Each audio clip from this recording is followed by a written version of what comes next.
Bom dia, boa tarde, boa noite a todos. Nosso grupo é formado por mim, João Vitor, Andrés, Gabriel, João Guilherme e Marco Antônio. Hoje nós iremos apresentar o trabalho sobre a imunoterapia relacionada ao câncer. Bom, a imunoterapia é um tipo de tratamento biológico que tenta combater o avanço de doenças e infecções através da ativação e potencialização do sistema imunológico do paciente.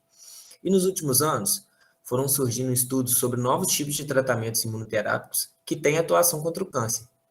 Bom, assim a gente percebe que a imunoterapia inclui tratamentos que agem tanto na estimulação do sistema imunológico do corpo de uma forma geral, quanto em outros tratamentos que ajudam mesmo a atacar especificamente as células cancerígenas.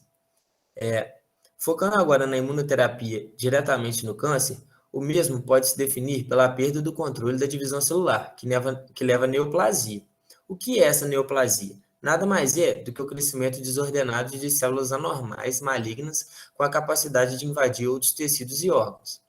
Assim, algumas evidências do uso de imunoterapia no câncer foram encontradas na literatura, e a gente achou mais interessante trazer essas que são muito recorrentes, que é a presença de linfócitos T citotóxicos em infiltrados circundantes aos tumores, a presença de monócitos, linfócitos e plasmócitos nos tumores, o aumento da incidência de alguns tipos de câncer em pacientes que estão imunodeprimidos e os registros de remissão do câncer com o uso de imunomoduladores.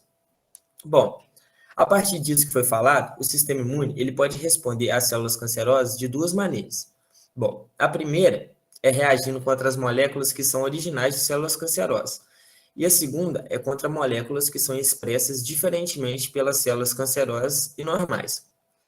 Bom, assim, podemos concluir que vários tipos de células imunitárias influenciam na progressão do câncer em seres humanos, entre elas as células da imunidade inata, que geram respostas imediatas e de curta duração. Essas células seriam os monócitos, né, os macrófagos, células dendríticas e células NK, e as células da imunidade adquirida, que induzem respostas de longa duração e de memória, que seriam as células T e as células B.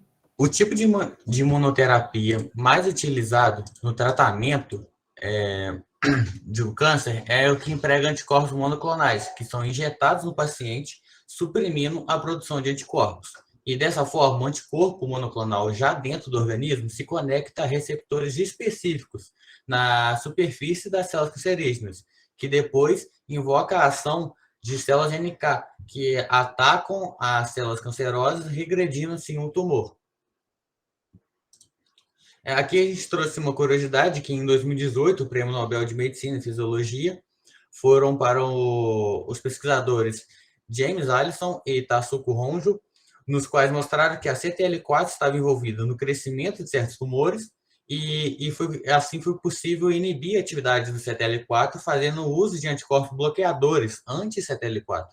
E o que isso fez com que favorecesse o restabelecimento da capacidade de combate ao tumor pelas células do sistema imunológico.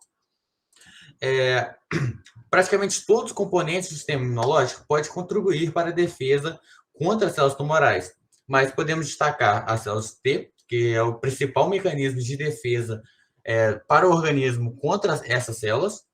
Entretanto, elas dependem de APCs, né, que em sua maioria as células tumorais expressas, elas usam apenas MHC de classe 1 e não classe 2, e as células B, que secretam anticorpos, sendo o principal IgG e funcionam como APC, as células NK, que representam a primeira linhagem de defesa do hospedeiro contra o crescimento das células transformadas, os macrófagos, que desempenham o papel de APC e pode atuar diretamente como células efetoras, mediante a análise do tumor, principalmente citocinas envolvidas na ativação dos macrófagos,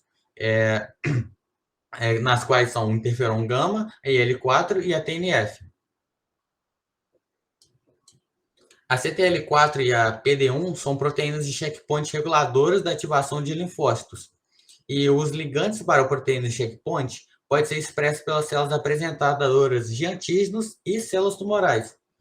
E a expressão dessas proteínas e seus ligantes nas células tumorais é um importante mecanismo de escape, podendo até frear a resposta de células T antitumor, favorecendo a progressão antitumoral. Aqui a gente trouxe alguns exemplos de terapias de ativação e amplificação, que é o uso de vacinas com peptídeos tumorais ou com células dendríticas, visando uma melhor apresentação de antígenos tumorais, o uso de citocinas como IL-2, interferons, ou o uso de agonistas para receptores do tipo TOL, e o uso de terapia celular adotiva, aumentando in vitro a ativação e expansão de células T específicas contra antígenos tumorais e posteriormente refundindo essas células nos pacientes.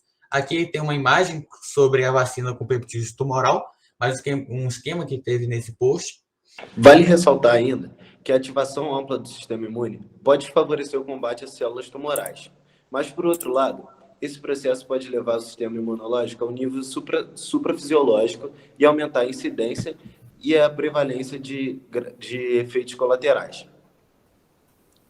O desenvolvimento de métodos de propagação de células T de pacientes com câncer levou à identificação do antígeno específico MAGE-A1.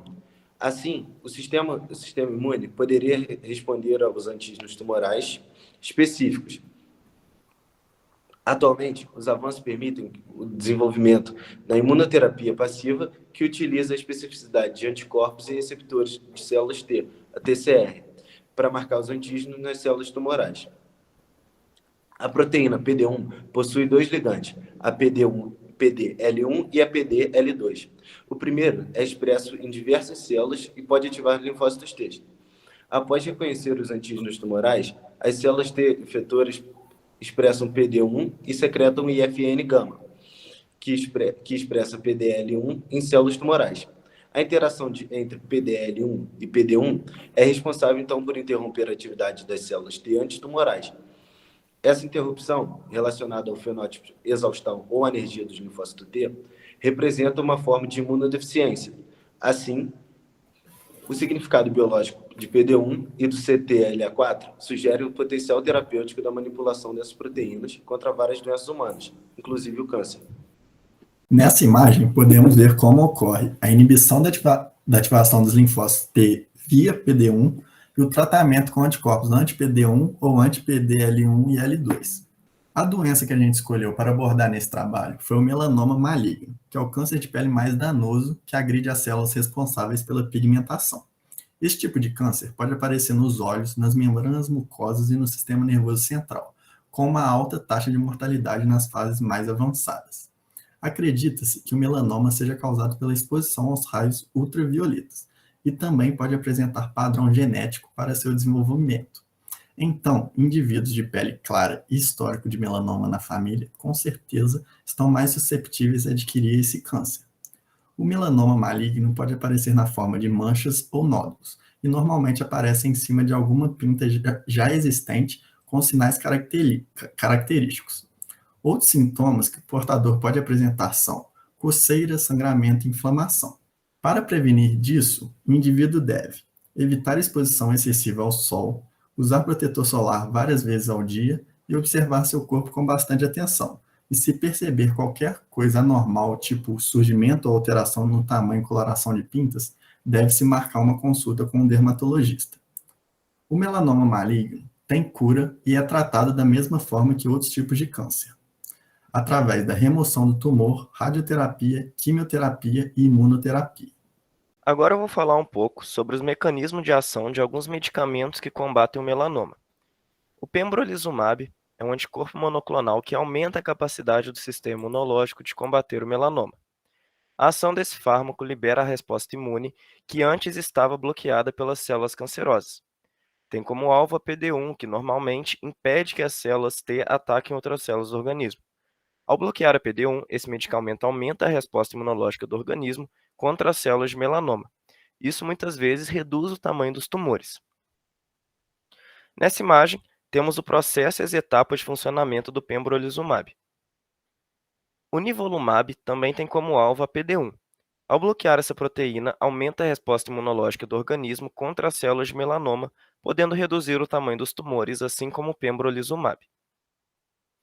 O ipilimumab é um medicamento que estimula a resposta imunológica, mas o alvo é a proteína CTLA4, que normalmente ajuda a manter as células T sob controle. Ao bloquear a ação do CTLA4, o ipilimumab aumenta a resposta imune do corpo contra as células de melanoma. É usado em pacientes cujos tumores não puderam ser removidos cirurgicamente ou que se disseminaram para outros órgãos. A interleucina 2, conhecida como IL-2, é uma proteína do organismo que impulsiona o sistema imunológico de uma forma geral. A IL-2 pode reduzir os melanomas avançados quando utilizada isoladamente. Embora ainda não seja tão usada quanto no passado, devido à eficácia maior dos inibidores de controle imunológico, a IL-2 pode ser uma opção se os medicamentos citados não estiverem mais respondendo. Para melanomas em estágio inicial, a IL-2 pode ser injetada nos tumores para evitar possíveis recidivas. Esse processo é chamado de terapia intralesional.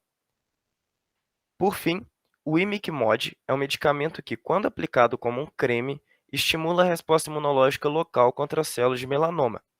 Para melanomas em estágio 0, localizados em áreas sensíveis do rosto, esse creme pode ser utilizado também por ser usado em alguns tumores que se disseminaram na pele. Essas são as referências que utilizamos para fazer o trabalho, e esse foi o nosso seminário. Espero que tenham gostado. Muito obrigado.